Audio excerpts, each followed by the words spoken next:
Well, hello friends. Welcome to my home. Today we are going through 21 so-called boring habits that have truly changed my mental, emotional, spiritual, and physical health this year. So come learn what's helped me this year to become a more productive, happier, healthier mom of five, and hopefully it inspires you guys to make some changes. So number one is eat on repeat. I know it seems boring to eat the same meals, but when you find something that works for your body, you need to hold on to it and repeat it often. Here's what I mean. As we get older, we spend so much time trying to figure out what to eat to physically feel good. And I feel like over the last 6 months, I've really dialed in the foods that serve me and the foods that don't.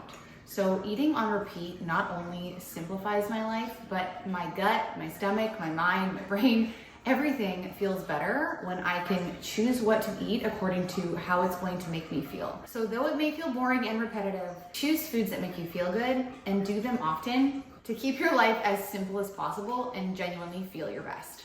The second one that was crucial for my well-being was preparing all the things I could the night before. That meant the kids' lunches, that meant my own coffee maker. That means whatever you can do to create simplicity in the morning routine so that there's no chaos, yelling, and screaming as you're trying to get your kids out the door. Before you criticize my hand sanitizer in the lunch kits, I'll just let you know that one of my kids has a specific condition that means she has no immune system. So we do choose to use hand sanitizer in certain seasons. I know it's not great for you, but we have to try to protect her our best that we can. And if you have a sick kiddo with immune deficiency, you will understand what I'm talking about. The third life-changing habit is getting as much done as possible first thing in the morning. I don't know about you guys, but there are just some things that are so insanely hard to do, like folding that laundry or vacuuming or washing the walls. Just those tedious chores that feel like they consume your thoughts because you know you need to get them done, but you know you're never gonna do them unless you do it right away.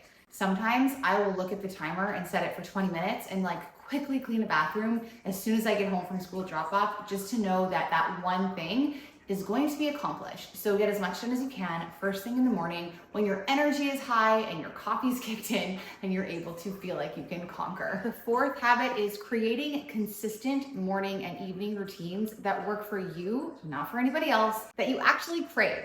For example, my morning routine is the same every day. I enjoy my coffee, I enjoy time in the Bible, sitting on the couch, doing some journaling, having some quiet reflection time, and I crave it every single day. The same thing goes with our evening routine. It's just me and my husband sitting around, enjoying each other's company, maybe watching a show, and then getting to bed. I have created 2 routines, morning and night, that really just ground me and set me up for success. Habit number 5 is cook dinner in the day. Now I know not all of you guys have the luxury to do this because there's so many working moms that really have limited time. And for you, I'm definitely gonna recommend a bulk prep approach, which I've totally done before because I've also been a working mother as well. I actually created a bulk prep meal guide, which is meals that you can make based off of 1 protein each week. So you would bulk prep chicken at the beginning of the week and then make 5 meals out of that and then do the same with the next meat, with the idea that you could save money by going after the deals in the store, but also save time by cooking it all at once and being able to know that you will have dinner on the table. Even if it's not fancy, it's done and it's high protein. If you're curious about that link, the bulk prep recipes, guide, and training, you can look in the link below and get it there. Imagine having the dishes done before the kids get home from school. There's nothing more overwhelming than all of their lunch kits piling up on the table because 5 kids is a lot of kids. And when I have overwhelming amounts of dishes, it prohibits me from wanting to even cook. So getting it done in the silence, in the peace, when my kitchen looks like this and is nice and clean, is honestly such a blessing. And if you can, hammer it out first thing or middle of the day around lunchtime, do it then and you will be so happy you did. One of the most transformative habits that I have formed this year has been journaling and prayer journaling. So first of all, I journal exactly the wins that I'm experiencing with my health and fitness, and I give all the glory to God. So I'll write it down in my journal, and I'll kind of dwell on the good things that are happening from the choices that I have chosen to make. This confirms in my mind to do this choice again, to want to do it again. And so writing things down is a huge tool for me and a tool that I use for a lot of my clients Then I will pray in my journal. It slows my brain down just enough to actually comprehend the prayer instead of getting distracted. And it really does help me remember the actions that I want to take during my day. This next habit is wildly unconventional, but it works. Create a monthly routine that syncs up with your cycle. Hear me out, I know I sound crazy. When I am in my last half of my cycle, my productivity goes way down. I start to feel tired, I start to feel overwhelmed easier, I'm not sleeping as well, and because of that, everything suffers. So if you're wise and you know yourself well, you can plan all the things that you need to get done in that first half of the cycle and actually plan rest in the last half. Trust me, try it. It truly works to give yourself that grace when you are not feeling 100%. You know that you're able to rest because you've strategically put your life together so that the things get done when you have the most energy and are hormonally balanced. Another habit that is so important to me is dressing for comfort. In all circumstances, you do not need to dress fancy. You don't have to fall into that trap of you're only a good homemaker if you're wearing a dress. You can wear the comfy, baggy jeans like I can and enjoy a baggy t-shirt and just be comfortable. It's totally fine. Permission granted. I dress for comfort. I often get stomach aches. So for me, anything tight, I got major sensory issues. So this is what I wear for cleaning, for mom life, for taxi life, for everything. It's great. And it's a habit that I will be keeping in my life forever. Another huge part of my habits and routines that has changed my life this year is accepting the fact that I just need to take medication. I struggle with ADHD, I struggle with seasonal depression, sometimes summer depression, and genuinely I've tried to come off many times out of the feeling of I'm just not enough when I'm on medication. This last year, I've decided this is me accepting this is what it is.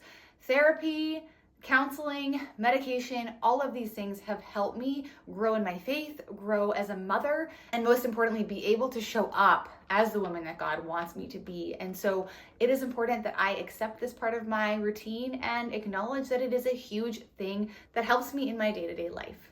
Something else that truly changes the energy in my home and is a habit that I've done every single morning to help my kids get grounded for the day is to have some sort of either worship or instrumental music on in the background. I know this is a crazy AI picture, but to be honest, it changes the way that I show up.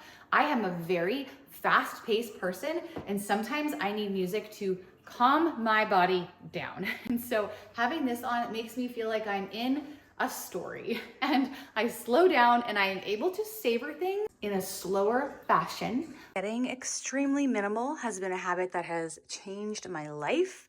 This is it, guys. All the clothes I have, and you might not think that this is minimal, but I think it is. So there be it. Everything feels like it is in a manageable location, not overcrowded. And to be honest, I still have decluttering to do, but this was huge progress. So habits to keep your life in line means less stuff. The next habit that is truly so important is sitting down while I'm eating.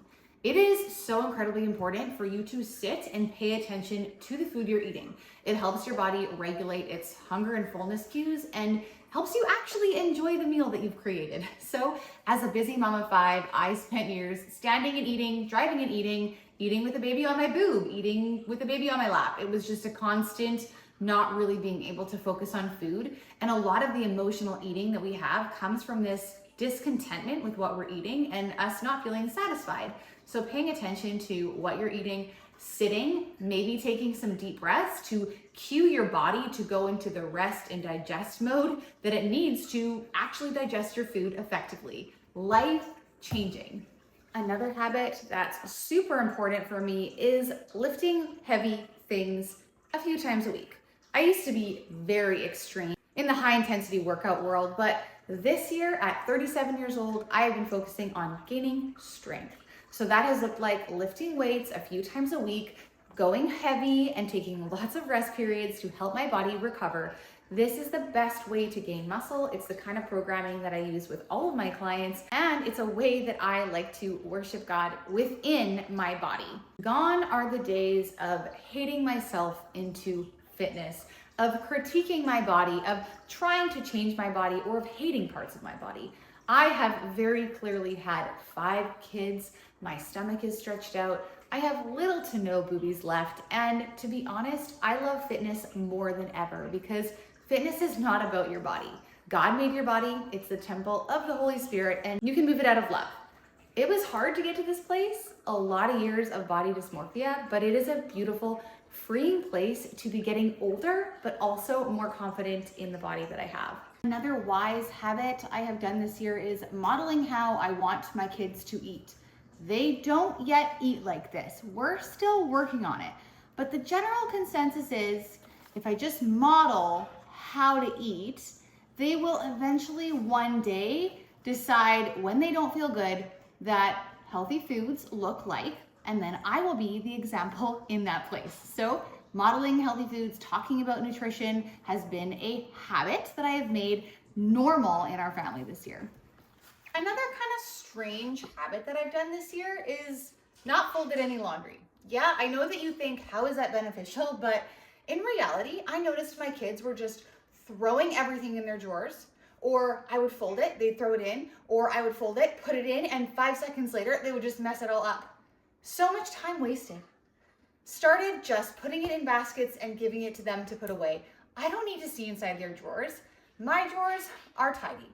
Their drawers, it's gonna be whatever it's gonna be. Now, a wild and crazy habit that I may or may not continue doing has been cold plunging. So for the past 20 days or so, I have been jumping into my cold plunge every single day. I'm not convinced it is the most important habit I've done this year, but I'm definitely developing some grit. So stay tuned and don't forget to subscribe because my 30-day challenge video will be coming out really soon. Another habit I've done this year has been decanting some of my products. Let me show you. Now, the labels are all wrong because, of course, that's what happens when you mix things up, but I have felt joy in doing this small habit of putting things in complete boxes. I don't know why it brings me joy, but people, it's the little things. And so I think I'll continue that habit. As kind of weird as it is, I like it. Do you guys decant your ingredients? Let me know below. Another thing I'm enjoying is letting the sunlight be on my face every single chance I get.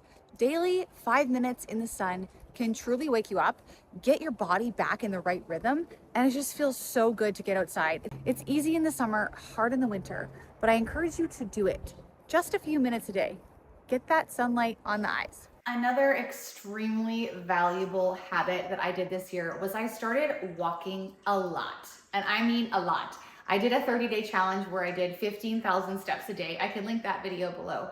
And I realized that getting up, getting out the door, starting my day with prayer walks was truly going to transform the way that I was thinking in my head for the rest of the day. So walks are an absolute must. It is so good for your body. It is in the parasympathetic state when you're doing it, and it is truly just a gift to be out in nature, enjoying God's creation. So daily walks are definitely still on my to-do list for 2026.